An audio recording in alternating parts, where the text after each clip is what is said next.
Well, thank you very much, everybody. This has been long in the making. You've heard many, many speeches by me and talks by me and interviews where I talk about unfair trade practices. We've lost, over a fairly short period of time, 60,000 factories in our country, closed, shuttered, gone. 6 million jobs at least, gone. And now they're starting to come back. You see what's happening with Chrysler, with Foxconn, with so many other companies wanting to come back into the United States. But we have one particular problem, and I view them as a friend. I have tremendous respect for President Xi. We have a great relationship. They're helping us a lot in North Korea, and that's China. But we have a trade deficit, depending on the way you calculate, of $504 billion. Now, some people would say it's really $375 billion. Many different ways of looking at it, but any way you look at it, it is the largest deficit of any country in the history of our world. It's out of control. We have a tremendous intellectual property theft situation going on, which likewise is hundreds of billions of dollars, and that's on a yearly basis. I've spoken to the president. I've spoken to representatives of China. We've been dealing with it very seriously. As you know, we're renegotiating NAFTA. We'll see how that turns out. Many countries are calling to negotiate better trade deals because they don't want to have to pay the steel and aluminum tariffs, so we are negotiating with various countries. Mr. Lighthizer, Mr. Ross, we are just starting a negotiation with the European Union because they've really shut out our country to a large extent. They have barriers that they can trade with us, but we can't trade with them. They have very strong barriers. They have very high tariffs. We don't. It's just not fair. NAFTA has been a very bad deal for the United States, but we'll make it better, or we'll have to do something else. The deal we have with South Korea is a very one-sided deal. It's a deal that has to be changed. So we have a lot of things happening, but in particular with China, we're going to be doing a Section 301 trade action. It could be about $60 billion, but that's really just a fraction of what we're talking about. I've been speaking with the highest Chinese representatives, including the president, and I've asked them to reduce the trade deficit immediately by $100 billion. It's a lot. So that would be anywhere from 25%, depending on the way you figure, to maybe something even more than that. But we have to do that. The word that I want to use is reciprocal. When they charge 25% for a car to go in, and we charge 2% for their car to come into the United States, that's not good. That's how China rebuilt itself. The tremendous money that we've paid since the founding of the World Trade Organization, which has actually been a disaster for us. It's been very unfair to us. The arbitrations are very unfair. The judging's been very unfair. And knowingly, we always have a minority, and it's not fair. So we're talking to World Trade, we're talking to NAFTA, we're talking to China, we're talking to European Union. And I will say every single one of them wants to negotiate. And I believe that in many cases, maybe all cases, we'll end up negotiating a deal. So we've spoken to China, and we're in the midst of a very large negotiation. We'll see where it takes us. But in the meantime, we're sending a Section 301 action. I'll be signing it right here, right now. I'd like to ask Bob Lighthizer to say a few words about the 301 and where we are in that negotiation. And we're doing things for this country that should have been done for many, many years. We've had this abuse by many other countries and groups of countries that were put together in order to take advantage of the United States, and we don't want that to happen. We're not going to let that happen. It's probably one of the reasons I was elected, maybe one of the main reasons, but we're not going to let that happen. We have right now an $800 billion trade deficit with the world. So think of that. So let's say we have 500 to 375, but let's say we have 500 with China, but we have 800 total with the world. That would mean that China is more than half. So we're going to get it taken care of. And frankly, it's going to make us a much stronger, much richer nation. The word is reciprocal. That's the word I want everyone to remember. We want reciprocal, mirror.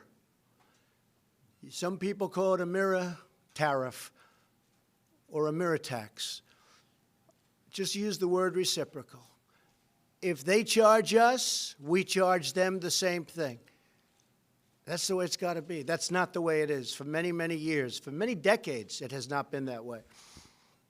And I will say the people we're negotiating with, smilingly, they really agree with us. I really believe they cannot believe they've gotten away with this for so long. I'll talk to Prime Minister Abe of Japan and others, great guy, friend of mine, and there'll be a little smile on their face. And the smile is, I can't believe we've been able to take advantage of the United States for so long. So those days are over. Ambassador Lighthizer, thank you. Well, thank you very much, Mr. President. First of all, for those of you who don't know, Section 301 is a statute that gives substantial power, authority to the president to correct actions in certain circumstances where there's unfair acts, policies, or practices by our trading partners. In this case, the area is technology. Technology is probably the most important part of our economy. There's 44 million people who work in high technology areas. No country has as much technology-intensive industry as the United States, and technology is really the backbone of the future of the American economy. Given these problems, the President asked USTR to conduct a study. We conducted a thorough study. We had hearings. We reviewed tens of thousands of pages of documents. We talked to many, many business people. We had testimony, as I say, and we concluded that, in fact, China does have a policy of forced technology transfer, of requiring licensing at less than economic value, at state capitalism, wherein they go in and buy technology in the United States in non-economic ways, and then finally of cyber theft. The result of this has been that the President has analyzed it. We have a 200-page study which we'll put out, and he has concluded that we should put in place tariffs on appropriate products. We can explain later how we concluded what products they are, that we would put investment restrictions on China with respect to high technology, and that we'll file a WTO case because one of the actions here does involve a WTO violation. This is an extremely important action, very significant and very important for the future of the country, really across industries. And I would really like to thank you very much, Mr. President, for giving me the opportunity to work on it. Thank you very much, Bill. Secretary Ross. Intellectual property rights are our future, and it's no accident that in June of this year, the U.S. Patent and Trademark Office will issue its 10 millionth patent. 10 million patents. There's no country in the history of the world that remotely approaches that. So the steel and aluminum actions we've taken deal more or less with the present. This action on intellectual property rights deals with the future. So we're trying to solve both today's problem and problems that otherwise will be forthcoming. That's why these actions are so important and so important in unison with each other. We will end up negotiating these things rather than fighting over them, in my view. Mike Pence, would you like to say something? Thank you, Mr. President, and to all our honored guests. Today's action sends a clear message that this president and our entire administration are determined to put American jobs and American workers first. The action the president will take today under Section 301 also makes it clear that the era of economic surrender is over. The United States of America is taking targeted and focused action to protect not only American jobs, but America's technology, which will power and drive an innovation economy for decades to come. It is just one more step of a promise made and a promise kept by President Trump.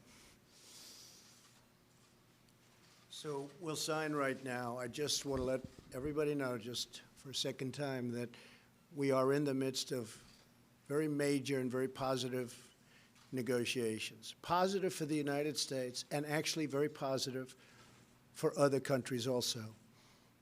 We have some of our great business leaders, and leaders, period, right behind me. I may ask Marilyn Lockheed, the leading woman's business executive in this country, according to many. And we buy billions and billions of dollars worth of that beautiful F-35. It's stealth. You cannot see it. Is that correct? That's correct. Better Mr. be President. correct, right? Absolutely. Marilyn, please say a few words. Well, thank you, Mr. President. I would just say that this is a very important moment for our country in that we are addressing what is a critical area for the aerospace and defense industry, and that is protecting our intellectual property. As has been expressed, that is a threat to us if we have that stolen from our companies, because that is the lifeblood of our companies. And so we very much welcome this action on the part of the Trump administration and the President of the United States. Thank you. Thank you, Marilyn.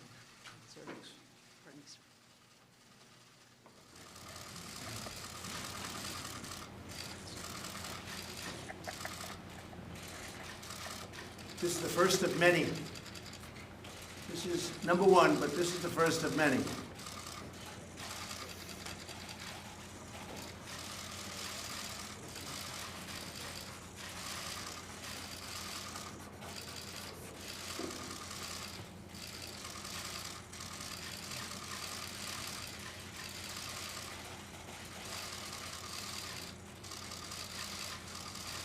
Thank you all very much. Marilyn?